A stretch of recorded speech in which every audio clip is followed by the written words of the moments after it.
Do this. Hi, everyone. Thanks for joining us. I'm Eric. She's Donna. We're the Real Siblings and your hosts for this unconventional real estate podcast. In every episode, we blend real estate together with lifestyle as we work to communicate, educate, connect, and entertain our listeners. The topics always vary, conversations go in a lot of different directions, and we do our best to provide our listeners with insights into the industry in one way or another, better equipping them for their next real estate transaction. If you're brand new, once again, welcome. Thanks for joining us. Hope you enjoy what you're listening to and choose to join our growing community. And I think if you listened to the previous episode, you heard me in my brief intro say we kind of reverse things. This should be a markets on the 8. It's not. It is welcome to Europe. Once again, sister's been traveling. And before I knock into that, because I got nothing but pumpkins on my mind, there's pumpkins behind me if you're watching the video. Not a beautiful sweeping landscape of the Italian countryside with a villa on the hillside. And so, Donna, where have you been? Thanks, Sarah. I was in Italy and in a different place than I have been before. So frequently people, when they go to Italy, they go to Rome, they go to Florence, they might go to Assisi, down into Sicily. There are certain places that everybody goes. And this was a little different. This was on the Adriatic side of things. So about 3.5 hours northeast of Rome and 2.5 hours southeast, if I have it right, from Florence. We had people that came into both places and took the train to get to where we are. And this image behind me is in the little town that we stayed in, Montelparo, which, by the way, we all wanted to say Montelparo, but it's Montelparo. We were putting the emphasis in the wrong place a lot. You Americans, you just Yeah. think you own every language. Yeah. That is rude and inconsiderate. Eric, what's interesting is when I say a small town, we talk about being from a small town. The population here, I think if everything's occupied, is 650. So really similar, when people say they're from a small town, sometimes there's 5,000 people, right? So it depends on, if you're from New York City, 5,000 feels like a small town. But this was absolutely a small town. All right. So, and that was, so now that you described where it was, size that it was, how old is it? Old. So how old is old? How old is old? So the building that's to my right, I don't know if you're looking at this, what it looks like, maybe it's your left, that has a solar panel. I believe that is actually the exterior of the boutique hotel we stayed in. And it was built in the 1400s. It is for sure on record, recorded the way it was used in 1501 per the owners that own it now. Okay, so early 16th century, they know it was a hotel. Correct. Yeah. And you said 14. They because they know that the building was already done in 1501, they expect that it was prior, to that in the 1400s that it was built. And I don't know what exactly. Okay, so I'm assuming since then there's been a plumbing upgrade, right? I would say yes, you're right, Eric. I don't know how much of this I've told you or what I haven't told you. We've specifically said, don't tell me anything. Don't tell you anything. So let me tell you the quick story of these particular owners. So they are British, and I think they were just looking around Italy to do this, to create a hotel. He was a contractor. She worked for a bank. They bought this in 2007, and then she was immediately transferred to work in Singapore. While in Singapore, he went to chef school. So now he is both a contractor and a chef. And there's another designation where you actually to run a kitchen, and I can't tell you what that is off the top of my head. But they came back in 2010, and they spent 18 months getting it ready. Tim told me they had 3 crews running around the clock with different people with different skill sets. It originally had 20 bedrooms and 2 bathrooms. Now it has 10 bedrooms and 10 bathrooms. So Okay, that answers the plumbing upgrade question, right? exactly. 2 So that was a bathrooms very, that were a communal, more of a hostel kind of environment. Hey, go sleep here, but everybody uses these 2 loos. yeah. And in the 15, who knows, right? I don't know what was normal. There was nothing inside of the 15. Well, actually, one of the things that I've seen historically is a lot of the castles, Yeah. when they kind of have that projection that is out from the main body of the wall. Yeah. At one point, that was not a window with a scenic view. That was the elevated commode that was gravity fed, that it fell to the bottom and somebody was responsible for cleaning it out. Good times. Ooh, yeah. And of So course, there was just the chamber pots, which were tossed out the window into the street for whoever was underneath, right? we talked about that scene. You see a bunch of them and they're beautiful and people paint them into pictures and they're displayed. And it's funny to just think what they were used for, so. Oh, they're your chamber pots. Okay, so you mentioned painting. Yep. Why was that on your mind? Oh, did I mention painting? So this was actually an art class that I took. Another friend from Up With People was going and just kept posting it online. And it felt like, so since my last knee surgery, I know sadly I hadn't been to Italy or anywhere yet. And I didn't think that I could go a day, do a trip, go So this was staying in one place predominantly. You had to get into your room one time and stay there the whole time and everything. And so of this group of 10 of us, I knew my friend Beth went, even though she doesn't paint. She's very big into Audubon and she did a lot of bird watching and stuff. And so the other artists, almost all in America, one lives in Mexico now, everybody had met at one time or another. So nobody of the group of 10 went that didn't at least know one person. So that was kind of cool. We could have had as many as 16. And what has transpired with this hotel is that it started out as a regular hotel. But the owners learned that there are these groups that want to do these experiences, painting in Italy, Italian in Italy, history in Italy, yoga in Italy, whatever it is. And from 2012, when they opened, until the week after we were there, they still had guests that could come where you and I could have just gone, right? And now it's strictly boutiques. It's strictly groups that travel together. So when you log into their website, there's a drop down and you choose which event you're going to do. And they're not going to do any more of just me deciding to go on my own. We painted in the countryside. We painted right outside. This is the view from one of the levels up the hill and the houses down below. They have an art studio. We painted in the studio. And then we also had trips to 3 little towns where. Okay, so aside from the fact that obviously the contractor did pretty darn well to come in and buy this 15th century building and transform it with round the clock work crews. He did it. They did it intentionally to create this art. No, when they first did it, it was just going to be a regular hotel.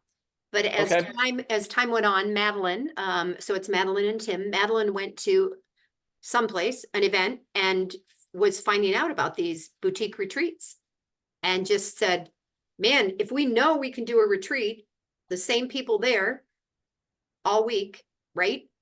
And it runs like a machine. And now it's literally like a 5-star hotel because first of all, every meal has freaking 4 courses, you're just, and with a trained chef and At dinner, typical, would start late.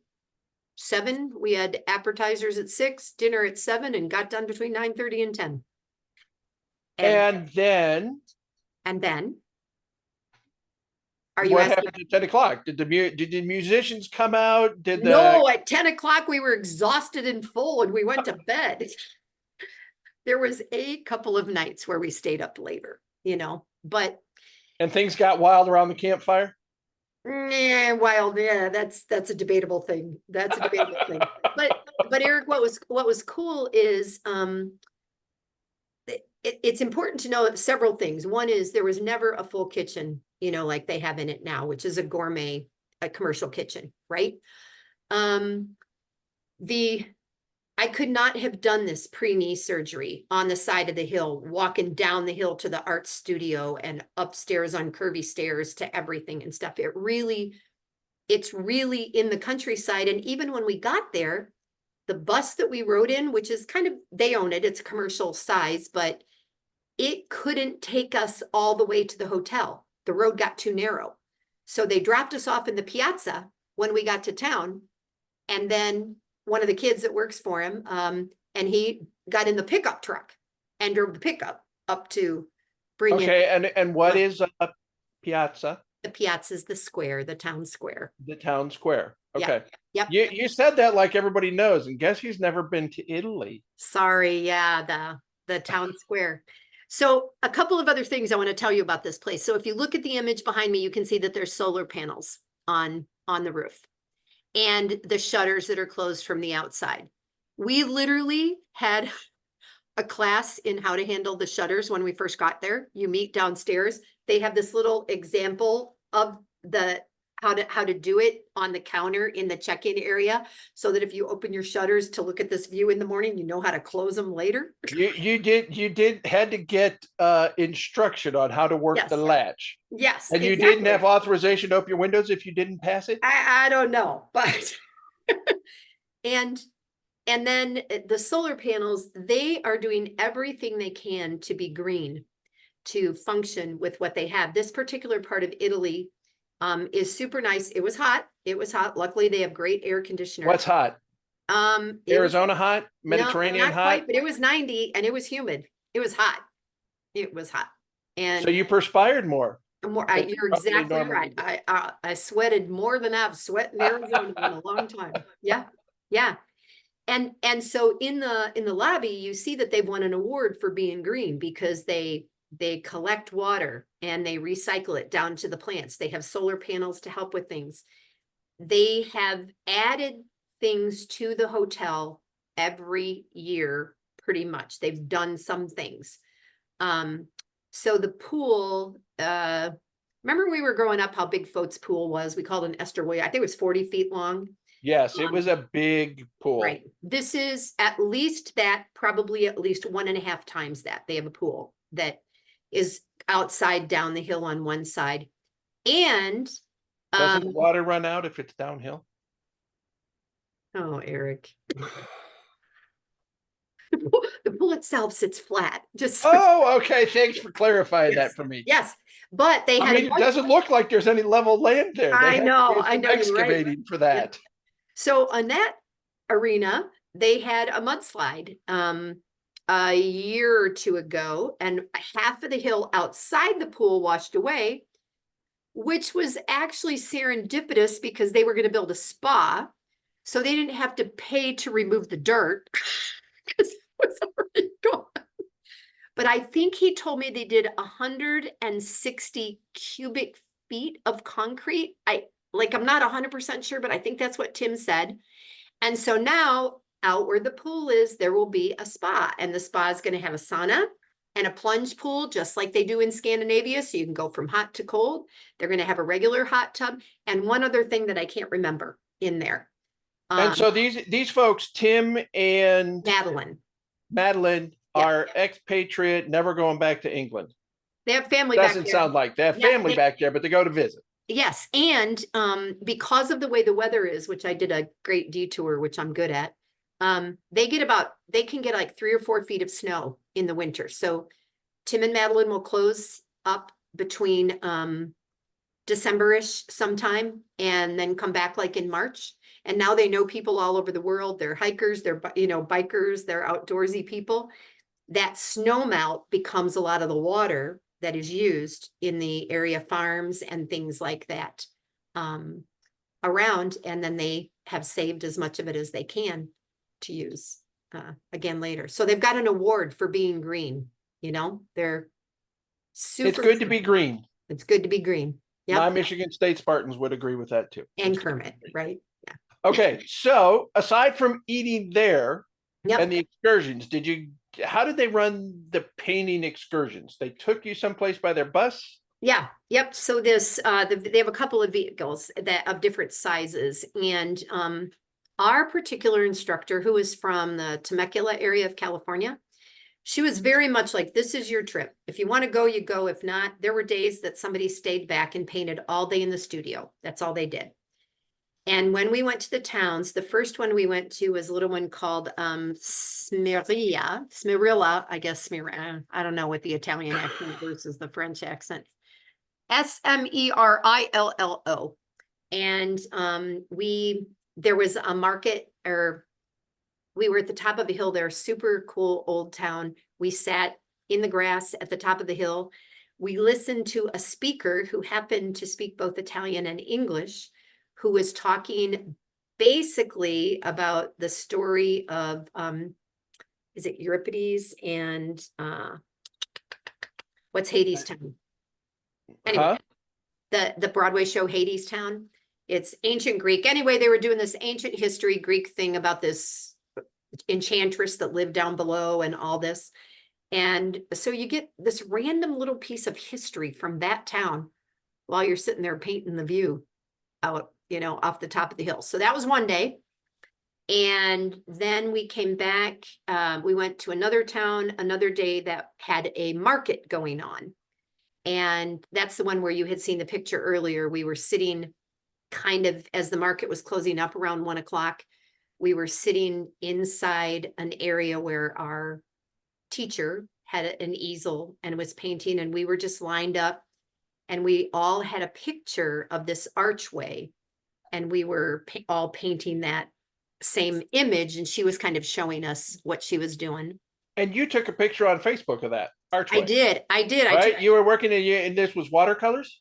Yes, and watercolors, I think is not my thing. It was watercolors is not easy. It's something you've got to work at. Yeah. And the other piece, Eric, is and this is going to get more into art than it is real estate right now, but everything has a horizon line. And that is important for builders, right? To know where things come together. And Adam, my son Adam, has been always good at that. And I am not. It's one of the reasons that I can paint a pumpkin or plants or flowers, because they're way more universal and you can't tell me exactly what it's supposed to look like. But if you're painting buildings on a street, they need to have come together in a specific way. And I haven't had that focus probably since high school. I haven't done that. So that was a super great reminder for me about the importance of angles when painting. But you know what? It's one of those things. I notice it in our photography. You mean when people use different lenses? Well, not just the different lenses and the different throws, but when you're doing real estate photography and a room is a room is a room, and you're going, well, how exciting can we make the room? No matter how opulently it may be staged or furnished or anything else, it still can look, technical term here, wonky. Mm-hmm. If that center point of the frame isn't right.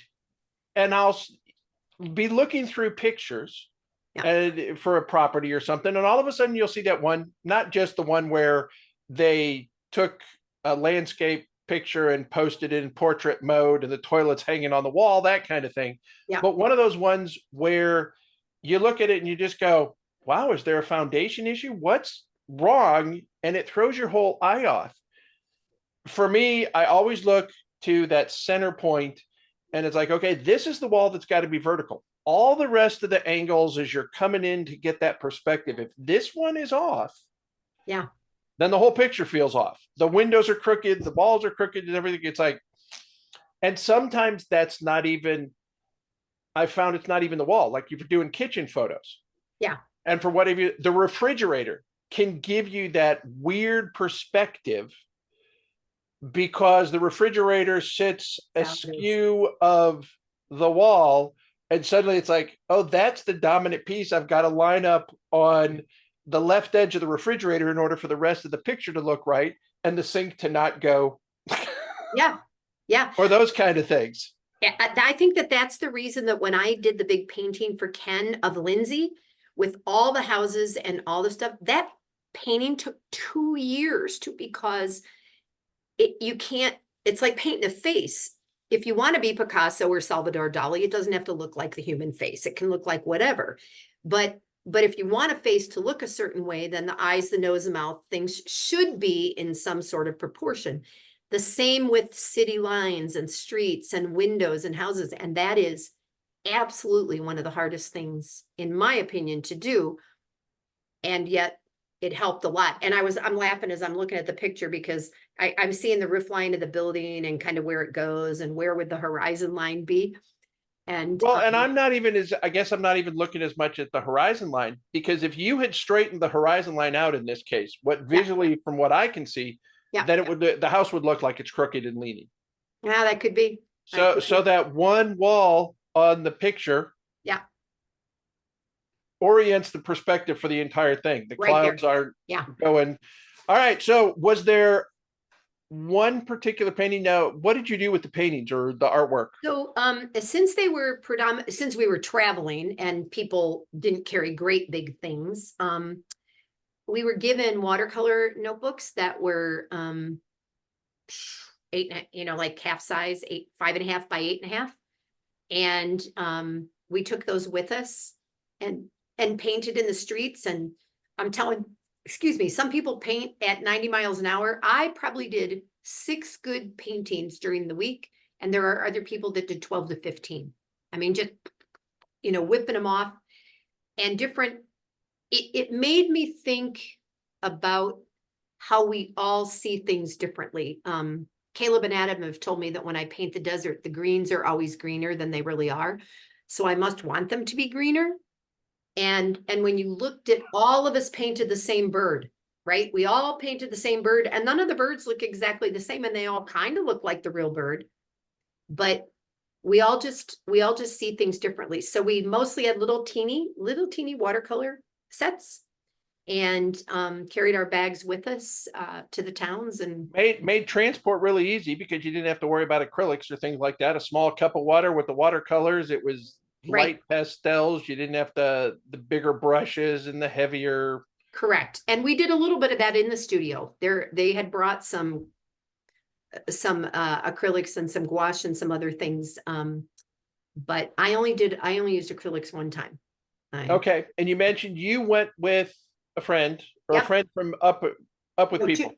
One of your former cast members? Nope, from Tucson, from church, Beth Akery. Okay. She was up with people? No. I was going to say, that's who you went with. Who? Oh, so Steve Caldwell, one of our writers, he and his wife. Oh, okay. They are both artists of various kinds. Lynn is prolific. She does 3 paintings every day, Eric.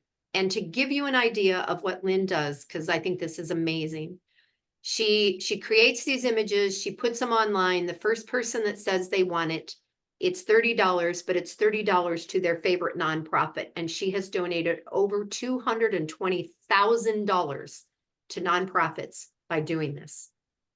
I can't, it's amazing. And Steve paints more like I do, slower, more detailed, more, or whatever. But well, did Steve pick it up because it was more of his wife's passion? I don't think so. I think he's always, he's a musician. I think that creative people are creative people, and okay. And Steve was not one of the originals. It was Paul. He is. Yeah. So Paul, Ralph, and Steve. Okay. I don't think I've ever heard Steve's name as much. I mean, I'm used to hearing Paul and Ralph. Right. So they, I think, wrote a few more of the songs. But Steve is actually the oldest. He's 91 years old.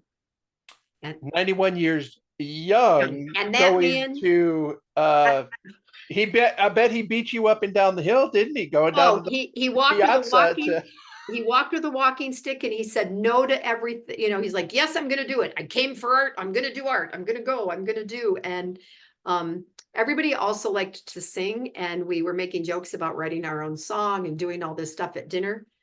And he wrote a song to the tune of Alleluia. And right.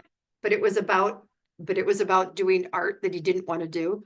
And he sang it the last night, and then all of us came in and said, Hallelujah. Super, That's super, right. If you're good with changing up the lyrics like that, yeah. Oh, it was hysterical because or taking lyrics that don't go with the song entirely inappropriately, which is one of the ones. The last time I was doing yard work in an entirely random thought, yeah, I was trying to figure out how to take House of the Rising Sun music, the Animals version yeah, we hear most frequently, yeah. and tie that into Santa Claus is Coming to Town. Okay. No, you Yeah. better watch out. You better not cry. I know. That's how does this guy's mind always work? We are into, as we're recording, just let's be honest about this. It is now officially autumn in Yeah. the northern hemisphere. Yep. We passed the autumnal equinox a couple of days ago Yep. and are now moving towards winter solstice. Yeah. It is officially autumn, which is why the pumpkins, and that means we're into the Burr months. Yeah. For anybody who watches their calendar closely, you will know that the Burr months align with the temperature dropping in the northern hemisphere. September, October, November, Where do you get this crap? and December. We I think are still going to be at 104 at the end of the week. We were 95 yesterday and hot and humid and sticky, but it doesn't matter. Doesn't matter. It's still it says Mr. Claus. I do believe if you go to the calendar and check, Christmas Day will be on a Wednesday, and that means there are only 13 more Wednesdays until Christmas. Awesome.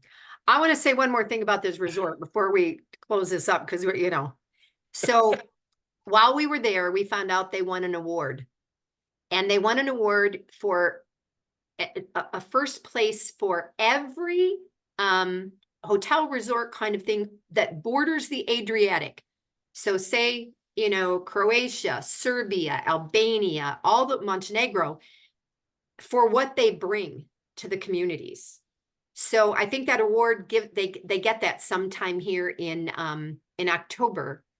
And for a non-Italian company, like the mayor of the town was there when we did our art show and all that, for non-Italians to win this is amazing.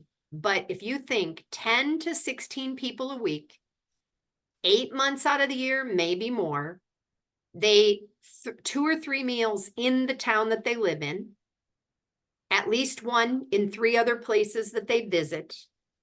All the tourism that they bring is amazing. It is pretty amazing. So I do want to reference the fact that I've decided you're a bit of a peak heat snowbird.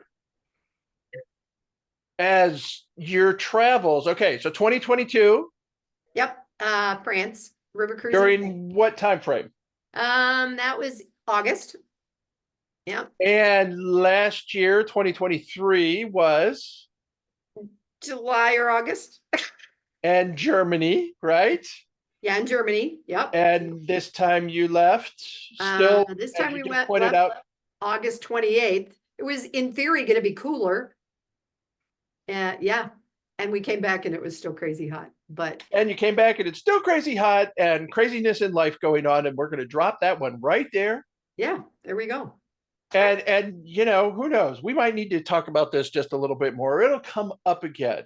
Yeah. Yeah. So what did you say? Horizon line, your perspective in painting carries over into the building and the real estate world. Absolutely. Yep. Yep. Thank heavens you tied that together, Eric. Right. Bringing it together. That's why I'm paid the big bucks. Maybe these people, if anybody has any questions, message us and I'm happy to tell you about the name of this resort and how to reach them because it's pretty phenomenal. I've been tagging them a lot on Facebook, Eric. And we know that people follow some of our social media, but we also, every single one of these episodes, wherever you listen to your podcast, all of our contact information is there, including Donna's email address, my email address. You can reach out, you can connect with either one of us individually, send us one together, ask the question, we'll work to answer it. We do get messages, we've addressed those. And I want to thank everybody for listening, joining us today as we travel to Italy and the Adriatic Sea. We do not brush it off that you have taken time out of your day and week and month to spend a little bit of time with us. We sincerely appreciate it for you committing time to listen to this podcast. As we call it a day, we're hopeful that you've enjoyed this podcast, that you've drawn some insights into the real estate industry. And now, why are you laughing at that? I thought we did a good job bringing it together. Okay, good. All right, thanks. I'm glad I think so, right? Stop interrupting. I got to close this thing. We hope that you use the information gained to find a perfect property for your family to call home, create lasting memories, and build your wonderful life. Remember, we are both professional real estate agents. Donna's with Keller Williams, Southern Arizona. I'm with Keller Williams Heritage in San Antonio in Texas. We can connect you with a terrific real estate agent somewhere around the globe. If that's where you're looking, give us a shout. Let us help you out. Remember, maybe simple, ain't always easy. I'm Eric. And I'm Donna. And we are Real Siblings. Thanks, y'all. And ciao. Ciao.